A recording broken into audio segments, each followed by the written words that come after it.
ইচ্ছে গাছ শিশু সাহিত্য। এক গাছ ছিল এক পুকুরের পাশে, বিরাট বড় সে গাছ। সে গাছ ছিল না। সেই গাছের নাম ইচ্ছে গাছ। ইচ্ছে গাছে অনেক ফুল হয়, কিন্তু ফল হয় না। একদিন 6টি ছেলে রাস্তা দিয়ে যাচ্ছিল।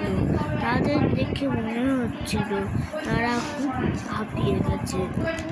তারা ইচ্ছে গাছের নিচে বসে বিশ্রাম নিল। তারপর তারা একটু গল্প করল। বিকেলে তারা সেখান থেকে চলে গেল। ঠিক এমনভাবে ইচ্ছে গাছ সব হাঁপানো ব্যক্তিকে বসার জন্য জায়গা দিত। একদিন একটা কাঠুরে ইচ্ছে গাছকে কাটতে গেল, আর মনে মনে বলল, এই গাছটা অনেক বড়, আজ এটাই কাটবো। একটা ছেলে ওই রাস্তা দিয়েই যাচ্ছিল। সে দেখলো যে কাঠুরে ইচ্ছে গাছকে কাটার জন্য প্রস্তুত হচ্ছে। সে ভাবলো যে যদি কাঠুরে ইচ্ছে গাছকে কেটে দেয়, তাহলে আমরা আর ইচ্ছে গাছের নিচে বসতে পারবো না।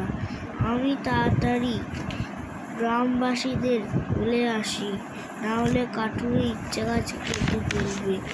এ বলে ছেলেটা গ্রামবাসীদের ঘটনাটা বলতে গেল। গ্রামবাসীরা ঘটনা শুনে তাড়াতাড়ি ইচ্ছে গাছকে কাটার থেকে বাঁচাতে গেল। তারা ওখান থেকে গিয়ে কাঠুরেকে তাড়িয়ে ইচ্ছে গাছকে বাঁচালো।